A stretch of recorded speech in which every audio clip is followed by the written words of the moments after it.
Everyone, আমি যেহেতু তোমাদের সাথে সব কিছু শেয়ার করি তাই জন্য আমি কিন্তু এইটাও শেয়ার করার জন্য চলে এসেছি। তো এই কালো গাড়িতে করে কিন্তু আজকে আমাদের দেশের প্রধানমন্ত্রী গিয়েছিল। তো আমাদের এখানে প্রধানমন্ত্রী আসবে বলে আমি কিন্তু সকাল থেকে খুব এক্সাইটেড ছিলাম, কিন্তু আমি অফিসে ছিলাম। তো ওখান থেকে একটু তাড়াতাড়ি বেরিয়ে আমি কিন্তু চলে গিয়েছিলাম, কিন্তু দেখলাম চোখের সামনে থেকে শুধু কালো গাড়িগুলোই চলে গেল। তারপরে শুনলাম নাকি রোড শো হবে, তো সেখানেই আমি চলে গিয়েছিলাম শ্যামবাজারের ওখানে। তো ওখান থেকে কিন্তু রোড শো শুরু হয়েছিল। তো এই যে আমাদের দেশের প্রধানমন্ত্রী যিনি, তিনি আসছেন, আমার যে দেখা সৌভাগ্য হবে আমি কখনো ভাবিনি, তাই জন্য আমি ছুটতে চলে গিয়েছিলাম।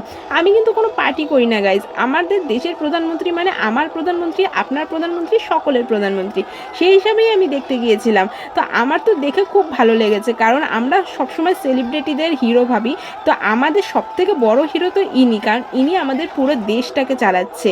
তো এনার থেকে বড় হিরো আর কে হতে পারে। যাই হোক, আমার অনেক অনেক প্রণাম নেবেন। তো চলো টাটা, আবার দেখা হবে নেক্সট ব্লগে, তোমরা ভালো থেকো।